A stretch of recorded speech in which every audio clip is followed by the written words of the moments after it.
Ini apa yang disampaikan tadi oleh Bung saya bingung Margarito, itu. apa yang disampaikan oleh Bung Haikal Hasan. Hari ini saya membaca di media massa, Pak Prabowo hari ini menyampaikan demokrasi sangat berantakan dan mahal. Ada banyak ruang untuk perbaikan. Saya melihat bahwa ada indikasi bahwa akan diubah atau bagaimana? Saya rasa kalau saya sama ini, sebagai bangsa gitu ya, menjadi pemilu mari tidak kita langsung. kenal baik-baik. Negeri saya itu ya, negeri saya itu kecil. Ini kalau Menkumhamnya Pak Ya. Sebab apa? Coba itu bisa diubah nih. Negeri bisa ambil Maluku Utara gitu ya. APBD nggak sampai berapa perak tuh. 300 miliar untuk pemilu, pilkada. Masuk akal nggak itu? Jangan-jangan kita ini ditipu oleh orang-orang yang mengagung-agungkan demokrasi yang datang dari barat itu. Sebab kalau Anda baca betul sejarah pemilu itu, Anda ketemu kok waktu Cicero ikut dalam pemilu Republik Romawi kuno itu dalam pemilu konsul. Dia ketemu juga ini yang kita bicara sekarang ini. Karena itu dia usulkan kepada Figulus, salah satu senator pada waktu itu di Senatum, untuk membuat undang-undang yang disebut dengan Lex Figula. Melarang apa yang sekarang ini. Duit lah, pesta lah, sana macam-macam tuh. Ketemu itu. Ketemu. Dari zaman itu sampai sekarang. Kalau kita tracking, kalau Anda tracking betul itu sejarah pemilu di Amerika Serikat, pemilu yang gila pakai cukong atur itu pemilu 1896 yang melahirkan William McKinley yang kemudian ditembak. Pemilu 1912 itu juga gila melahirkan the Federal Reserve. Jadi berat. Memang berat. Oke. Lebih baik kita kembali ke MPR. Hari ini Donald Trump tidak mengakui Joe Biden sebagai presiden kok. Hari ini dia masih mengatakan Joe Biden curang, yang harus menang dia. Hari ini. Sabar, nanti itu forum lain lagi lah. Sekarang ini Bang kita ini artinya begini, bahwa urusan sepotong ini nih. Pendukung Pak Prabowo Gibran hari ini sepakat, setidaknya di sini Bung Margarito dan Babe Haikal, bahwa pemilu langsung itu harus diubah ke pemilu seperti Orde Baru. Begitu kan? Pemilu langsung yang saat ini dilaksanakan itu harus diubah seperti pemilu Orde Baru yang pemilihannya dilakukan oleh perwakilan, dalam hal ini misalnya MPR. MPR, saya rasa itu Betul, ya? lebih masuk akal. Saya rasa itu lebih masuk akal. Walaupun ya saya sadar betul bahwa kala itu ada Kiai Yusuf Muhammad dari PKB pada waktu itu dia bilang pada waktu perdebatan di PAS 1 BPMPR dia bilang MPR ini sebenarnya belum memenuhi kualifikasi sebagai apa Pak TV Masa al-ahli wal akli itu ya. Nah itu kata Kiai Yusuf pada waktu itu sehingga dia bilang sudahlah kita pergi dulu ke pemilihan langsung gitu. Tapi saya rasa dengan 4 kali pemilu 2004 sampai dengan sekarang dan kalau kita jujur menemukan telusuri pelaksanaan pemilu ini pula yang kita temukan dari waktu ke waktu sekarang. Dan saya kira beralasan untuk kita timbang kembali level kelayakan cara ini kan cuma cara doang. Sebentar, harus diluruskan. Pak Prabowo tidak mengatakan apa yang Bang Aiman katakan supaya pemilu langsung itu jangan langsung melalui MPR, belum.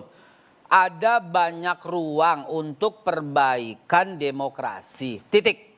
Jangan dimasukin ke pendapatnya Pak Margarito.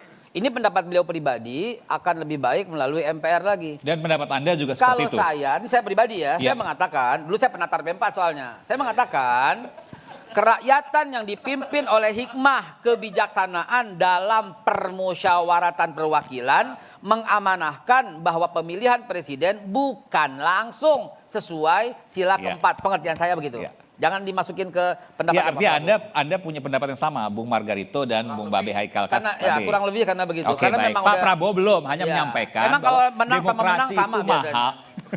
Demokrasi itu mahal, ya. Dan terbuka ruang untuk perbaikan, itu disampaikan. Baik, tapi apakah itu punya makna yang sama? Tidak tahu. Nanti kita tunggu perkembangannya. Anda mau sampaikan soal itu, karena ini agak sedikit bergeser. Nggak apa-apa, kita bicara soal pemilu yang mungkin nanti akan berubah menjadi pemilu tidak langsung. Balik angket dulu, Bang Ganda mau angket dulu. Anda mau ganti saya di sini, silakan. Silakan. Bang Ganda mau angket aja gitu. Ya kalau kita mengacu kepada konsep dasar demokrasi, one man one vote. Ini Indonesia sudah melakukan itu 1955, jangan salah. Amerika belum. Ada aturan Jim Crow di mana orang-orang kulit hitam di sekitaran Mississippi dan di Midwest waktu itu belum bisa memilih. Karena mereka dianggap bukan orang Amerika yang punya hak suara. Artinya apa? Indonesia ini adalah negara yang punya riwayat panjang untuk berangkulan dengan demokrasi yang lurus. Kita punya riwayat itu. Kalau kemudian hari ini demokrasi kita sempoyongan dan kemudian compang-camping, maka ini adalah tugas kita untuk kembali kepada demokrasi yang kafah tadi. Kita jauh lebih beradab dibanding Amerika cara demokrasinya. Nah, ini harus betul kita akui. Nah, kalau kemudian kita ternyata dalam pelaksanaan demokrasi kita hari ini seolah-olah, di Amerika juga ada kecurangan itu. Saya mengalami 2 pemilu di Amerika. Presidential American ballot saya mengalami 2 kali. Dan kecurangan juga ada. Di Indonesia menurut saya kecurangannya berlapis-lapis. Setiap pemilu, bukan hanya pemilu hari ini, pemilu 2019, 2014, dan ini eskalasinya semakin meninggi. Kita, Bang Margarito, kita sepakat demokrasi ini tidak pernah final. Bahkan mungkin generasi berikutnya 100 tahun ke depan, demokrasi yang kita laksanakan hari ini dianggap sebagai sistem politik yang sudah usang. Tidak kompatibel lagi dengan peradaban manusia ketika itu. Sama kita seperti melihat khilafah hari ini.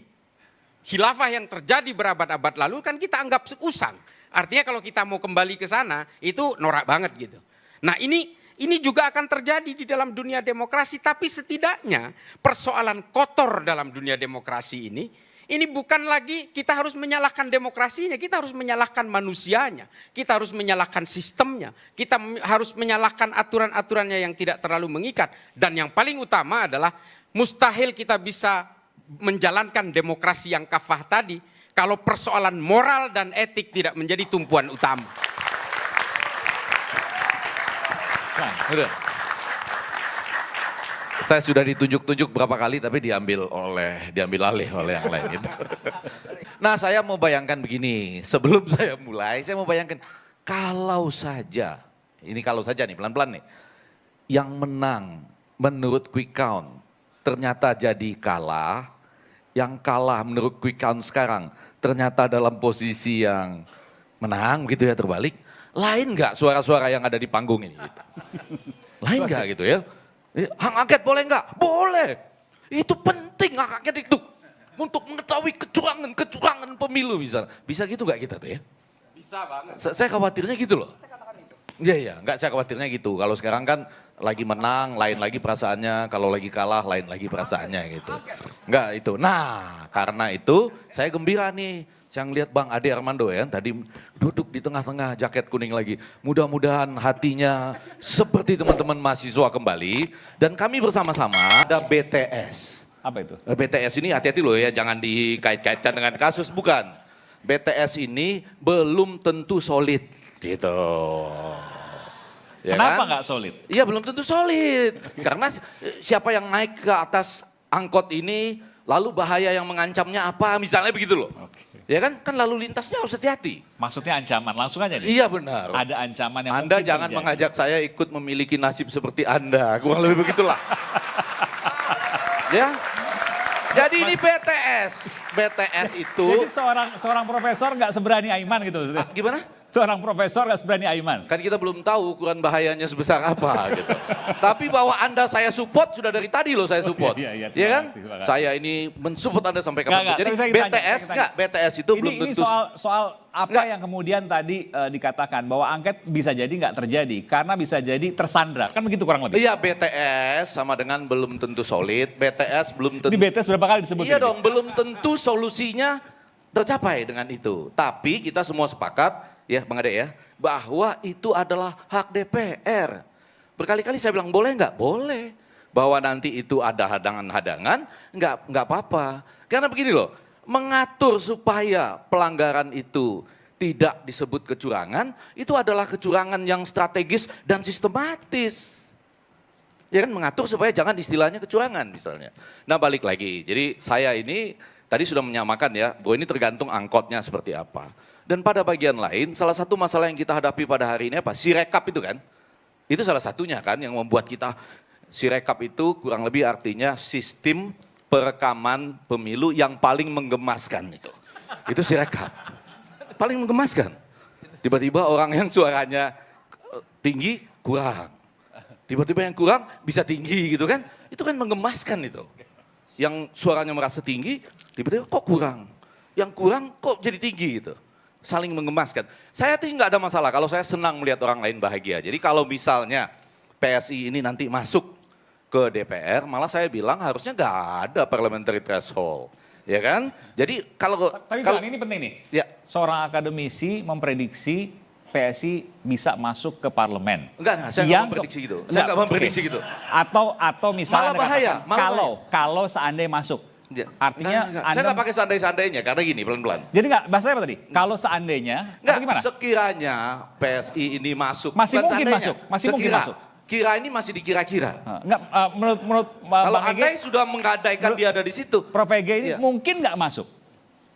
harusnya kalau berdasarkan quick count, Iya. ya yang kita percaya ini, ya kan quick count ini mengatakan angka-angka kemenangan calon presiden itu seperti itu dengan margin of error kurang 1% lebih maksimal. maksimal 1%. Iya. Gitu. Walaupun Bang Ade akan bilang pada tingkat kepercayaan 95%, kurang lebih gitu ya. Saya belum tahu nih penelitian yang pada tingkat Survei kepercayaan 100% tertinggi ada gitu ya. 2,8, 2,9. Iya, ya, kurang lebih begitulah gitu. 2,9. Kalau tambah plus minus 1%, nggak akan nyampe 4%. Karena itu saya bilang bahayanya di situ. Kalau itu bisa ya berdasarkan quick count pada tingkat kepercayaan 95%, nanti yang lain akan bilang, oh kalau begitu quick count untuk pilpres pun kacau. Kan metodologinya Ini konsekuensinya. standar dong. Iya. Iya kan? Bisa sampai ke situ. Tapi bukan itu yang saya khawatirkan dengan si rekap ini ya, sistem rekaman pemilu yang paling menggemaskan. Jadi, tadi. Nggak, iya. Ini jangan dulu. Jadi menurut Anda secara ilmiah nggak mungkin PSI bisa masuk parliamentary threshold 4%. Asal Bang Ade nanti bisa menjelaskan bahwa tingkat kepercayaannya dibutuhkan menurut Anda dulu, 100%. Oh enggak, kalau saya Nggak mungkin. Nggak mungkin ya, Oke, baik. sampai pada hari ini. Tapi yang jadi masalah, saya senang kalau mereka masuk. Nggak apa-apa. Yang saya bayangkan tidak masuk akal dari si rekap ini, karena itu saya sebut ada kemungkinan salah, penyimpangan atau kecurangan, yaitu apa? Ada partai, sebutlah ya, kita nggak bisa sebut namanya semuanya. Inisialnya saja, P3 misalnya gitu ya. Kan sebut inisialnya, jangan sebut nama partainya, betul ya Pak Margarito? Itu pada tanggal 27-28 Februari, dia sudah memperoleh 3.058.000 sekian gitu ya. Kemudian dengan bertambahnya masuk data TPS, ini bukan persentase loh, angka real. Tiba-tiba dia berturun menjadi macam-macam, tergantung Anda lihatnya tanggal berapa. Ada 3 juta misalnya 37.000, 3 juta 40.000.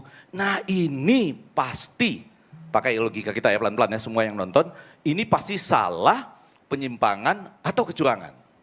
Bukan pada penambahan mereka, pada pengurangan partai lain. Karena ini bukan persentase, kalau persentase bisa ya, C1 dari mana-mana masuk, ada yang berbasis provinsi tertentu atau daerah tertentu dia menjadi besar, maka persentase P3 misalnya inisial tadi menjadi turun. Kalau ini enggak, angka real yang 27, tanggal 27 atau 28 itu di 3.058.000 sekian, tiba-tiba turun menjadi 3.040.000. Ya. Ini sudah pasti, nggak usahlah kita bela-bela apapun lagi, kalau nggak salah penyimpangan, kecurangan. Udah pasti. Ya kan, mau apa lagi? Pertanyaannya, siapa yang bisa melakukan itu? Gimana? Siapa yang bisa melakukan? Ini Kita kan angket. kita angket. Itu gunanya angket. Kita Betul kan? selidiki. Panggil, P3 bener nggak angka Anda turun? Ada kan datanya di sistem perekaman yang paling menggemaskan Tapi tadi, kenapa Anda ada angketnya nggak angkanya. jadi? Enggak, Sulit. tadi kan ada, mereka lihat pada tanggal tertentu. Kenapa bisa turun? Dari mana bisa turun gitu. Dan yang lebih penting sebetulnya saya mudah-mudahan minggu depan Ya. rakyat bicara ini undang rakyat bersuara, undang putra-putri terbaik bangsa, ahli teknologi informasi, karena saya yakin mestinya si rekap itu bisa diselesaikan dalam 2 kali 24 jam. Bisa. Dan tidak berulang terus kesalahan. Nah, sudah pasti bisa. Pakai blockchain sistemnya banyak kursusnya ya. Kalau Harvard sudah. kesalahannya berulang, Anda mencurigai ada sesuatu. Enggak, ini sebenarnya ya. Kenapa si rekap ini panjang betul? Saya mulai memahami sekarang. Ini untuk mengisi waktu KPU pusat maupun KPU daerah. Karena kan panjang ini. Pemilunya 14 Februari. Rekapnya dikasih waktu sampai 20 Maret. Ya kan? Itu mereka ngisi waktu apa coba? Kalau bukan si rekap ini, kurang lebih gitulah. Ngisi waktu apa mereka coba? 14 Februari, kita udah nyoblos. TPS tutup. Lalu mereka diberi waktu menyelesaikannya sampai 20 Maret. Mereka ngisi waktu apa coba? Coba Bapak dan Ibu kasih tahu saya. Mereka harus ngisi waktu apa coba? Kan ada proses ya Bang. Apa? Egy. Ada prosesnya. Enggak, udah berjenjang. selesai dari TPS. Dan saya mengatakan sudah 2 kali 24 jam bisa selesai antara lain dengan blockchain. Mereka bisa ngapain? Isi waktunya apa coba? Ini untuk mengisi waktu senggang KPU Tapi dan sebentar, lain-lain dari di semua sampai tadi di Anda daerah. sampaikan bahwa 2 kali 24 jam bisa. ketika ini mau dibongkar maka hanya bisa lewat hak angket. Lewat MK nggak bisa kebongkar? Oh lain. Jadi menurut saya ini saling melengkapi, terutama karena bagian ini angketnya penting. nggak jadi, Nggak, gini, pertanyaan iya. saya gini, kalau angketnya nggak jadi, berarti kecurangan yang selama ini disuarakan, dicurigai dan sebagainya nggak akan pernah terbongkar sampai kapanpun. Enggak, bisa juga hak angket ini jadi jalan masuk. Ini tadi ya kita sedang berbicara strategi-strategi untuk strategi-strategi curang untuk mengakali kecurangan. Kurang begitu ya.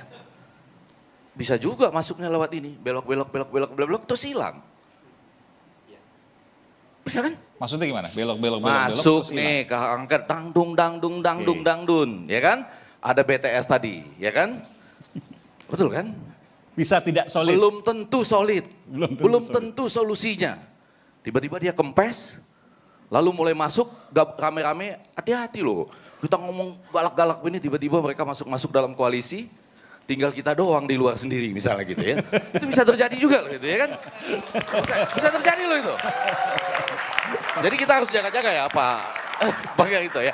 Tapi saya mau bilang nih bukan. Nah kalau yang ini serius. Jadi Aneduk itu menulis buku 2022. Persis soal gentong babi. Pork barrel tadi.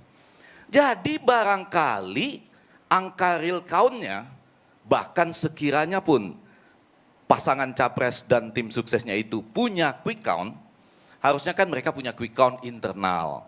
Sehingga saya katakan quick count dari berbagai lembaga survei itu jangan diadu dengan real count.